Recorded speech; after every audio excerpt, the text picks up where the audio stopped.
Kami ng majority ngayon, ang pwede nang magtanong sa lahat ng ahensya. Ngunit hindi po tayo pinayagan, wala po akong magagawa. Ang akin lamang sanang pagtatanong ay nakatuon lamang do sa tinatawag na general Grabe principles. naman yun. Para lang po yung tono ng pagdideliberate ng budget ay mailagay natin sa wastong perspektiba. Ngunit kagaya nga po ng aking ipinaliliwanag, ayaw na po nila kaming magtanong sapagkat ang tangi nilang layunin ay tapusin kagad ang deliberation ng budget sa plenaryo sa lalong madaling panahon. Alam mo, Kimbo, Saldico, Tambaluslos, ayaw sa gusto nyo, mabubulgar ang mga kabalukan nyo dyan sa House of Representatives. Bakit nyo pinipigilang magtanong itong si Congressman Rodante Marcoleta? Simple lang naman. Anong magiging ambag para sa mga mahihirap ng 6.325 trillion, tiho, trillion ang pinag-uusapan natin dito. At bakit nyo minamadali ang pagpasa sa budget na yan? Diba? Simple lang naman yung mga tanong nitong si Congressman Rodante Marcoleta. Ang nakakalungkot dito, hindi natin narinig yung mga punto de vista ni Kong Dante kaugnay dyan sa mga pinag-uusapan kahapon sa plenaryo. At sa katunayan niyan, isa siya sa mga inaabangan natin na magtatanong dito kay Kimbo. Kaso, hindi siya nabigyan ng pagkakataon. Nakita nyo naman yung mga larawan, kinausap siya ng mga kasama niya sa majority. Kasi noong panahon ni dating Pangulong Rodrigo Duterte, pagka panahon ng budget deliberation sa plenaryo, mga minority tapos majority talaga kung nagtatanong silang lahat. Pero ngayon mga kababayan, pati majority pinipigilan na magtanong ng mga tambaluslos diyan sa House of Representatives. Pagka nagkataon talagang totoo ang sinasabi nitong si Vice President Sara Duterte kasi sabi niya, 'di ba? 2 tao lang ang may control sa budget ng Pilipinas. Kung hindi totoo ang sinasabi nitong si Vice President Sara Duterte, bakit kailangang pigilan itong si Congressman Rodante Marcoleta? Di ba? Ibig sabihin kahit gaano pa sila kadami dyan sa House of Representatives, kung anong gustong mangyari nitong si Saldico at nitong si Tambaluslos, pagka sinabing wala ng tanungan sa mga member ng majority, wala na mangyayaring tanungan. Ang saklap, no? Napakasaklap ng mga nangyayari ngayon sa ating pamahalaan. Kaya manatili lang tayong nakantabay sa mga susunod na kaganapan at subaybayan natin, i-follow natin yung mga malulupit na vlogger na yan. Third Floor Studio, palakpakan naman natin pati itong si Congressman Rodante Marcoleta. At kung bago lang kayo sa PH Update, isang like at isang subscribe lang sobrang saya na natin dito. At sa mga gustong sumali sa ating community, i-click nyo lang yung join button sa baba. Maraming salamat sa mga nagpapakulay sa comment section. Di na kailangan pero thank you pa rin. Maraming salamat mga kababayan. Pero bago natin panoorin yung pinaka-latest na video na yan itong si Congressman Rodante Marcoleta at papasyalan din natin yung ating mga idolo dyan sa Third Floor Studio. Pag-uusapan naman natin dyan yung naging speech nitong si Speaker Martin Romualdez. Isang like at isang subscribe lang sobrang saya na natin dito sa PH Update. At para sa mga gustong sumali sa ating community, i-click nyo lang yung join button sa baba para kayo ang pinakaunang makakita pag may bago tayong upload, no? Ayun na nga mga kababayan, pasadahan muna natin tong mga nakita nating video sa social media na kung saan itong mga itong mga dilawan, mga talyanista. Kesyo, noong panahon daw ni Tatay Digong, ginipit ni Tatay Diggs itong si Leni Robredo pagdating sa budget. Kaya daw yung nangyayari na yan kay Vice President Sara Duterte, okay lang daw yan. Ito, pakinggan natin para malinaw kung talaga nga bang ginipit ng administrasyon ni Tatay Diggs itong si Leni Robredo. Gusto na nga i-impeach ng mga bataan ni Tatay Diggs dati. Ano sabi ni Tatay Diggs? Wag niyong i-impeach. Elected yung ali. Respetuhin natin yung mga bumoto sa kanya. Pero itong administrasyon na to wala talagang pagrespeto doon sa mga bumoto kay Vice President Sara Duterte. Hindi nga nila ini-impeach pero walang humpay na paninira dito sa ali dahil alam naman nila sa mga susunod na panahon, posible na yung si Tamba talagang paluluhurin siya nitong si Vice President Sara Duterte. Pakinggan natin to. Daw yung ginawa niya kay Mama Lenlen pagdating daw sa budget, ginigipit daw ni Duterte. Sabi nito, kinakarma daw si Rodrigo Duterte kasi ganyan daw yung ginawa niya kay Mama Lenlen pagdating daw sa budget, ginigipit daw ni Duterte. Sabat diya, kay na ibawaan. Tigil-tigilan niyo yung panloloko niya Ito, Impact Leadership page. kakamping to na page. Actually, may katangahan nga itong post na to eh. Nag-collage-collage pa sila, pinapakita nila na mabilis lang daw na-approve yung budget ni Lenny. Hindi nila alam, it only shows that Duterte is never politicizing Lenny's budget.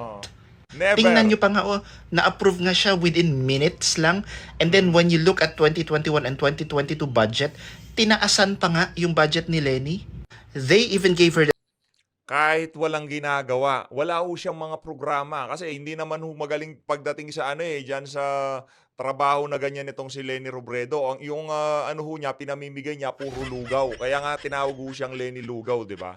Yun ang problema dito kay Lenny Robredo. Kaso nga ho, pilit nilang kinukumpara yung ginawa ni Lenny Robredo, yung budget ni Lenny Robredo dito kay Vice President Sara Duterte, which is hindi naman ho natin pwedeng i-compare. Hindi naman ho ang training kay VP Sara na maghintay na parang spare tire na pagka pumutok ang gulong, siya ang isasalpak. Hindi ho ganun ang training ni VP Sara. Malamang sa malamang, kasama sa pag-uusap yan bago pa niya tinanggap ang posisyon ng katandem nitong si Marcos Jr. na talagang tutulong siya sa ating mga kababayan kahit na ang talagang trabaho ng OBP talagang maghintay. Diba? Yun naman ho talaga na anytime na anumang mangyari sa presidente, meron hong papasok sa eksena. Yun ho ang vice presidente. the traditional courtesy of foregoing the questions. That's how the Duterte administration treats their critics. They even gave them parliamentary courtesy, which is a tradition sa President Duterte even fired Attorney Luna, who is the head of the PACC. Kasi pinapaimbestigahan niya yung mga donations ni VP Lenny sa COVID-19 responses, which is illegal talaga yan ha. Illegal yan. Illegal po magtanggap ng donation si mga government officials. Pero dinefend pa rin siya ni Duterte na tumutulong naman siya at pandemic naman yun. So yun sa nangyayari ngayon, pinupolitika talaga si VP Inday. Ibang klase din talaga itong administration na ito.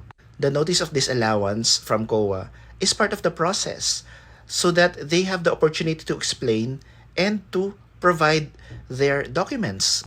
Just like Mama Lenny's notice for disallowance, na clear siya doon sa pag-hire niya ng consultant na wala naman sa budget. Yung kay VP Inday, nagbili siya ng mga meals and food packs for the confidential funds, which she can explain. In the process pa po yung audit. Ayun na nga mga kababayan, dumako na ho tayo dito kay Congressman Rodante Marcoleta. Pakinggan ho natin. Hoy Kimbo, makinig ka ha. Ito na yung mga posibleng itanong sa nitong si Congressman Rodante Marcoleta. Siguro talagang ginawa ni Kong Dante para mapaghandaan mo kasi nung tinanong ka nitong si Congressman Herrera, halos magkanda utaul-utual ka sa pagsagot. Tuloy.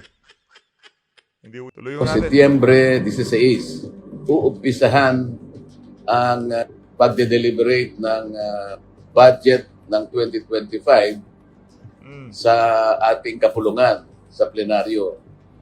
Ako po ay nakatalaga sana makapagtanong ng mga ilang bagay sapagkat gusto kong linawin sa panig ng mga constituents na i-represent natin sa Kongreso ay kinakailangan po na malaman ko kung ano po yung bahagi ng 6.325 trillion pesos ang siyang magiging benepisyo. Ibig sabihin, ang siyang tutulay do sa panig ng mga kababayan nating nasa kastos ng buhay. Alam ko po kasi na dalawa yung target ng ating national budget para sa isang taon, 2025. Kailangan po kasing makapagtanong ako sapagkat gusto kong malaman anong bahagi ng 6.325 trillion na budget natin para sa isang taon ang maaaring maging kabahagi nung mga kababayan nating kapos na kapos sa buhay sapagkat sila po ang pinaka-representa ng aming party list. Ito yung Sagip party list. 1-digit inflation o 9-digit poverty incidence. Nangangahulugan po talagang mababawasan ang mahihirap. Ngunit dahil nga po sa wala namang gumagawa, walang nagsisimula para gawin, mananatili po mahirap yung mahirap. Advice lang ha doon sa mga nag-e-edit ng video nitong si Kong Dante. Mas mainam, wala ng maraming dramatic sound effect na ganyan. Mas maiintindihan si Kong Dante. Lagyan nyo na lang doon sa mga, doon sa talaga magbibitaw siya ng, ano niya, mga puntos niya. Hindi yung every time na lang nagsasalta, bumibira, no?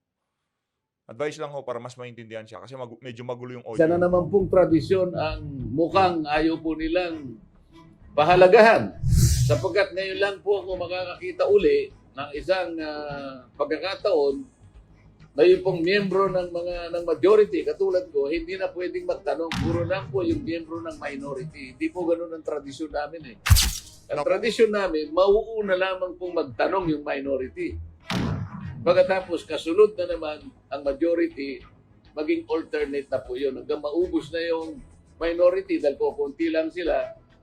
Kami ng majority ngayon, ang pwede nang magtanong sa lahat ng ahensya. Ngunit hindi po tayo pinayagan, wala po akong magagawa. Ang akin lamang sanang pagtatanong ay nakatuon lamang do sa tinatawag na general. Grabe naman yun. Para lang po yung tono ng pagdideliberate ng budget ay mailagay natin sa wastong perspektiba. Ngunit kagaya nga po ng aking ipinaliliwanag, ayaw na po nila kaming magtanong sapagkat ang tangi nilang layunin ay tapusin kagad ang deliberation ng budget sa plenaryo sa lalong madaling panahon. Ako po'y nalulungkot sapagkat hindi po mabilisan ang pinag-uusapan natin. Ang pinag-uusapan natin, makilala natin, makilatis natin, maintindihan natin, may paliwanag natin sa mga tao na sila yung beneficiaryo nitong isang napakalaking cheque na ito na ang kanyang katapat na halaga ay 6.325 trillion. Saan Grabe, laki gagamitin ho ang nun. cheque ito? Kailangan kasing masagot ng diretsahan at ng walang pag-aalinlangan. Diyan sa budget, isang checking napakalaki ang halaga. Ilang kababayan nating mahihirap ang mababawas natin sa kanilang bilang. Yun sana ang kailangang masagot dito. Sa bawat budget na inilalatag natin, taon-taon, nasisiguro sana natin na meron tayong napapag-graduate sa kahirapan ng mga kababayan natin hanggang sila ay maubos. So kung gagayahin natin ang China, isang taon lang dapat nag-graduate na lahat sa kahirapan ng ating mamamayan. Ito yung gusto ko sanang masiguro. Ito yung gusto kong masagot ng diretso. Ang problema, hindi kami pinagtatanong. Gusto ko sanang usisahin kung bakit yung Magna Carta na ginawa Grabe naman natin pala sa yan. loob ng 15 taon. Ang nangyari ho pala dyan sa sa plenaryo kahapon, brasuhan ho. Pinagtanong lang yung mga yung mga minority, yung tipong ang tanong naman nila parang lokohan eh. Si Franz Castro halatang para makita naman nila na meron pang kumakana diyan sa House of Representatives. Magtatanong kami pero wala naman hong kwenta yung mga pinagtatanong nila. Buti pa yung kay Congressman Herrera maliban doon tsaka yung kay De Jesus. Maliban doon sa dalawa na yun, wala naman ho talagang kapaki-pakinabang na tanungan na nangyari diyan sa House of Representatives kahapon. Magna Carta 44 hanggang ngayon ay hindi naipatutupad ng maayos. Walang implementing rules and regulations. Walang listahan ng mahihirap na sila ang magiging beneficiaryo nung batas na yon. Hindi umuusad. Walang ginagawa yung National Anti-Poverty Commission. Walang ginagawa ang NEDA. Sa tingin niyo ho, sinong humarang sa pagtatanong nitong si Congressman Rodante Marcoleta, di ba? Tingin niyo ho ba yung head ng APRO? Kasi silang magpipresenta yung mga miyembro ng APRO, sila talaga didepensa sa mga tanong ng ibang mga kongresista Kung magkataon, talagang kawalang yahan mga pinaggagawa nitong si Saldico, nitong si Tambaluslos diyan sa House of Representatives. Yan ho ang patunay na yung sinabi nitong si Vice President Sara Duterte na dalawa lang ho talaga ang may control sa budget ng sambayan ng Pilipino. Congressman ho yan, hindi pinagtanong. Para yung listahan na yon ay makuha natin. Ngayon, kung ang tinutukoy nila ay mabawasan ng 1 digit ang kahirapan sa ating bansa at hindi naman sila magsisimula, kahit kailan ay hindi matutupad yung kanilang hangarin sapagkat hindi gumagalaw yung batas at walang gustong sumagot at walang gustong gumawa at ayaw nila kaming bigyan ng pagkakataon na makapagtanong dito sa bahaging ito. Gayong napaka-importante nito sapagkat ang kinakatawan nga natin ay yung mga mahihirap na kababayan dito sa ating bansa. Maraming salamat po at manatili tayong malakas. Hay na nga mga kababayan, yun ho ang naging mensahe nitong si Congressman Rodante Marcoleta. Ang gaganda pa naman ng mga puntos niya. Dapat pinagtanong ho siya ng mga nitong apro kahapon, no? Itong si Kimbo. Di na ho siya pinaintulutan, di ho natin maintindihan. Siguro talagang kontrolado ho nitong mga nag-aaring uri ngayon dyan sa House of Representatives. Yung kung paano magpo-flow yung budget deliberation dyan sa plenaryo, no? Ito mga kababayan, pakinggan ho natin, third floor studio, palakpakan ho muna natin. At itong si Congressman Rodante Marcoleta. Game. Ng bayan na ang budget ng Pilipinas ay nagagastos ng tama. At yun din ang sinabi ni Oo. Speaker Martin Romualdez Oo. na actually binanggit niya nga rin yung bago tayo mag-Kimbo, sorry Pam. Oo. Kasi yun din ang linya Sige. naman sa opening ni Speaker dahil nasa plenaryo na nga yung budget ng kabuuang budget ng pamahalaan, di ba? Ang sabi niya, yung transparency, accountability. Bigla ako tuloy naisip, transparency, accountability, ano na nangyari doon sa issue ng agri-smuggling? Oh. Correct. Bakit pinili niya? Di ba? Correct. Oo, sa pinto ng budget, pero kung talagang naniniwala kayo at kung talagang sincero yung sinasabi niyong pagkilala at ipinatutupad niyo ang Tama yun. transparency and accountability sa kasalukuyang gobyerno, bakit inupuan niyo ang pagdinig sa agri-smuggling? Mr. Speaker, Sir, Boss, Manager, Amo. Na ang sinasabi naman din yan ay mandato ng kanilang chamber ay yung sila yung ano nga ba yung steward, sila yung tagapangalaga Tagapangalaga. Oh. ng Tagapangalaga. ng trust ng mamamayan. Hmm. At sila yung sila yung maingat din na magpapatunay na merong absolute na accountability, Marlon, pagdating sa paggastos sa pondo ng bayan. Tama. Na dun pa lang sa mandatong yun, parang kailangan i-revise na nila. Pam, sorry, wala akong record. Ilan ang budget natin last year? Ay, hindi ko rin nakuha yun. Pero Pero around mas malakas 4. siya, no? Oo. Mas mataas siya, no? Hindi ba dapat tanungin muna ng taong bayan kung paano nila nagastos tong pondong to? Yun nga, bago At sila kung may, kasi walang iniwan to sa committee level doon sa budget deliberation, di ba? Giging-gigi kayo, nangangati kayo sa pag-usisa kung saan ginamit ni Vice President Sara Duterte yung pondo niya bilang DepEd Secretary at pondo niya sa Office of the Vice President. Hindi ba marapat lamang at dapat lamang na malaman din ng taong bayan kung saan napunta yung saan naubos yung nakaraang budget na 5.768 trillion. 5.76 trillion, di ba? Na saan napunta to at may nakita ba talaga tayong hard project? Wala tayong nakita proyekto pa. Wala. Ang nakita lang wala. natin, ayuda. Correct. Walang pinasinayaan itong administrasyon na to ngayong taon na to. Doon sa budget na inallocate na yan, dyan sa inallocate na budget na yan, wala ho tayong bagkos. Nakita ho natin yung mga pinasinayaan, yung mga binuksan nila mga kumbaga, in-opening ceremony nitong si Marcos Jr., yun ho yung mga proyekto na naumpisahan pa noong panahon ni dating Pangulong Rodrigo Duterte. Mula noong nag-umpisa ho itong administrasyon na to, wala pa ho talagang major infrastructure na talagang nagkaroon ng seremonya para buksan ito sa publiko. Bagkus yung mga binuksan ho nila, yun ho mga naumpisahan noong panahon ni dating Pangulong Rodrigo Duterte. Kawawa naman ho ang susunod dito kay Marcos Jr. Diba? Wala ho siyang pasisinayaan na bagong infrastruktura o proyektong hindi matatapos nitong administrasyon na to. Kasi wala naman ho silang ginagawa kaya wala ho silang matatapos. yun ang nakita natin. Yun, si ate nakita sa likod. Yun. Oo nga, no? Yun ang ano. Si ate, anong pangalan nun? Niloko kanina, nangingi ako ng Liz.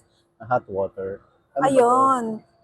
Walang ang nakita natin yung pamamahagi ng ayuda, pero yung construction ng bagong, asa na yung pabahay?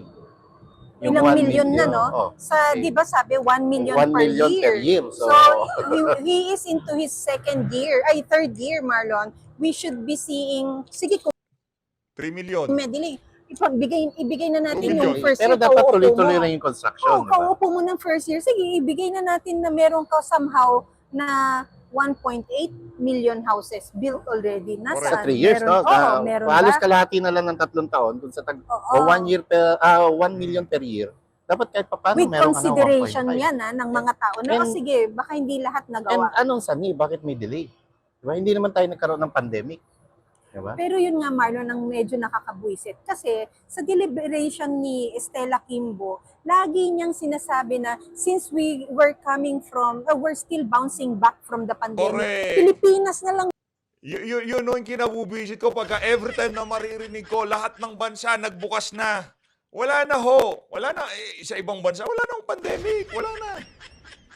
Yung naging epekto ng pandemic, siguro meron pang mga 85 to 95% baka naka-recover na. Halos hindi mo na naramdam na nagka-pandemic sa iba't ibang mga karatig bansa natin. Tayo na lang dito sa Pilipinas na ginagawa nating excuse yung pandemic na yan sa ating mga kapalpakan, sa mga kapalpakan ng pamahalaan. Sa napakabagal na pag-usad nitong pamahalaan na to. Ano ang kanilang excuse? Recovery from pandemic. Anak ng toka. Kimbo naman, ano ba yan? Yata ang gumagamit ngayon ng excuse na yan na we are still recovering from the pandemic. Etong mga to, ang lalakas ng loob gamitin yung salitang pandemya. Pero pag hinahanapan nila ng pondo yung nakalipas na Duterte administration, baliwala sa kanila. Hanggang doon sa deliberation, sa interpolation ni Congressman De Jesus, pagkakaalam ko, naikumpara pa pinagmalaki pa ni Correct. Kimbo. Ni Stella Kimbo na mas mataas di hamak yung nagastos sa pondo ng Duterte administration kumpara sa kasalukuyang administrasyon. Wag nating kalimutan, kaya mataas po yun, unang-una, 6 na taon yun. Eto kayo, 3 taon. At higit lalo, kaya mataas yun, dahil po, 4 na taon po tayong nasa ilalim ng pandemya. Doon mo dapat gamitin sa time frame na yun, yung pandemya na yan. Yes. And it is the very first pandemic that the Philippines went through. And everything was new to us, Marlon. Yes. Walang alam ikilos ang gobyerno kung paano i-handle to. Dahil who would have thought na magkakaroon ng pandemya, di ba? Yes. At dapat na-appreciate natin ang Duterte administration doon. Na-handle ng maayos ng isang Rodrigo Roa Duterte Totoo. ang pandemya. Ngayon, Marlon, knock on wood, ngayon magka-pandemya, Marlon, baka nilayasan Wala. na tayo ng gobyerno. Malamang. At baka nagkagulo na ng Oo. tuluyan. Oo. Diba? At Baka nagkaroon pa ng, alam mo yun, ng chaos. kasi mas sasailalim Malabong mangyari sa yun. matinding pagkagutom ang mamamayan dahil alam natin na wala silang ibibigay. Sa ugali nilang yan, wala silang ibibigay. Pero sa kabila nung may pandemic tayo, wag nating kakalimutan nagpatuloy yung build project Yes. ng BBM, samantalang ngayon, BBM? ng Duterte administration, sorry, pamali-mali ka purifikasyon. Anyway, pag pinagpatuloy yung BBM, yung build. Ulit-ulit. Sir, nangyayari ba para sa... Anong nangyayari, sir? Ba't para sa masablay ho atata? Ito naman si Boss Amo Nangyayari! Pumapalya. Hindi, pero mahusay ho yan. Mahusay yung mama na yan. Tsaka mabait yan. Pinagpatuloy yung build project ng Duterte administration. Pero ngayon, magtatatlong taon na, wala pa tayong nararamdaman na hard project mula sa Marcos administration. Correct. Diba? Yun na lang, Marlon, yung bago ka makapangutang ulit sa susunod na taon na budget, Marlon, ano muna ang pumasok sa mga pledges na inilarga mo sa kung saang bansa? Ano yan may notes ako niyan, ang dami niyan. Asa na ngayon yung mga pinagmamalaki yung pledges? Naku po, yan Diba? ang sinasabi And natin. sana, Nasaan yung mga pledges, yung pledges na yan ang sumasalo ngayon kaysa umutang uli tayo. Yun. Tama, Diba? Marlon. Medyo tama ka dyan. Maraming tama ka dyan. Kasi dito sa sa sinasabi nilang budget natin na hinihingi for 2025 na amounting to 6.352 trillion, Ang projected revenue lang dyan, Marlon, ay 4.644 trillion. So, meron kang malaking inutang, pero ang projection mo, ganito lang ang kikitain. Dun pa lang, Marlon, makikita mo na meron kang deficit na almost Correct. 1.5 trillion. Ano ang Naging issue deficit? din Para ho sa yan. mas malinaw na pagpapaliwanag, ang deficit ay yung mas sobra ang ginagasta mo kesa sa Mm. kinikita mo. Okay, Mm. para sa layman's term, Ah, Yung mga nagka-calorie deficit, naiintindihan mo. Si Madam Pam parang pumayat na. Siguro nagka-calorie deficit yan. bakit mo yayakapin yung hindi mo naman kayang Oo. yakapin? yun. Yun Diba? ang Well, sinasabi ko Gagastos sa'yo. ka ng sobra-sobra, wala ka naman palang pera. Mm. Yun yung mabigat, Pam. And Tapos, yung Yun ang def- Yun ang pinakapangit talaga, sa totoo lang. Kahit sa totoong buhay, huwag mo yayakapin, hindi mo kaya. Doon ka lang sa doon ka lang sa kaya mo. Pag hindi mo kaya, huwag mo yayakapin. Yun lang ho yun. Etong administrasyon na to, grabe. Ako namang pilit ko kung iniintindi itong administrasyon na to, sa totoo lang. Kasi naiintindihan ho natin na malapit na ang 2025 midterm election. At ang bulk ng pondo na yan, ng budget na yan, aminin man nila sa hindi, alaki na naka-allocate para sa ayuda, di ba? Gagamitin ho yun para maipanalo ang ticket ng administrasyon, ang mga ticket nila sa Senado. Yun ho yun. At yung iba pa sa local pa, yung kanilang mga congressman, yung kanilang mga gobernador, gobernador o mga mayor nila. Oh. Kaya talaga kailangan malaki-laking pondo ang ready ho nila diyan. Magpapakawala ho ng sako-sakong pera itong administrasyon na to sa susunod na election. Mark my word. Ayun na nga mga kababayan, dito na tuloy natin ng konti. Tuloy ho natin. deficit na yan, Marlon, Bitin tayo, bitin. wala kang pagkukunang economic activity. Hmm. Dahil wala nga pumapasok na investors. Unang-unang dahilan bakit lumabas ang mga investor na nandito. Sabihin natin, ang Google wala na sa Pilipinas. Ang Google ay bumalik Saklap na nun. Singapore. ang saklap nun, Oo. di ba? Bakit? Kung naman dadalhin mo ang iyong bansa sa bingid ng Bang, bang, bang. beng beng beng, Oo, di ba? bakit ako mananatili dito bilang foreigner sa bansang ito na magkakaputukan pala? Ang gusto ko lang ay Magtrabaho, magnegosyo. magnegosyo. Hindi Diba? para maipit ako sa anumang sigalot Yes, edi ng dalawang Correct. higanting bansa na nagtataka rin sila, malamang, bakit nagpapaalipin tong kakarampot na bansang Pilipinas? Yes, edi ako ngayon, bago pa ako maipit, edi go rebels na ako sa kung saan. Diba? Babu na, babu. Babu. Pam, ito yung naka 24 trips ang Marcos Jr. Once a month, bali, Da- no? Oo, pero doon sa 24 trips na yun, 17 iba't ibang bansa ang napuntahan niya. So, ibig So, sabihin, meron siyang May binalik-balikan. binalik-balikan siya. Oo. 6 doon. 6 ba? Tama? Hindi na ako talaga. 5. O 8. Anyway, Pam, ang generated daw na investment pledges ay Yan. $72.2 billion. Billion. Dollars. Billion Ayan, dollars. Billion So, dollars yan. Pledges yun. Pledges. Nasaan na yun? O asa na ngayon to?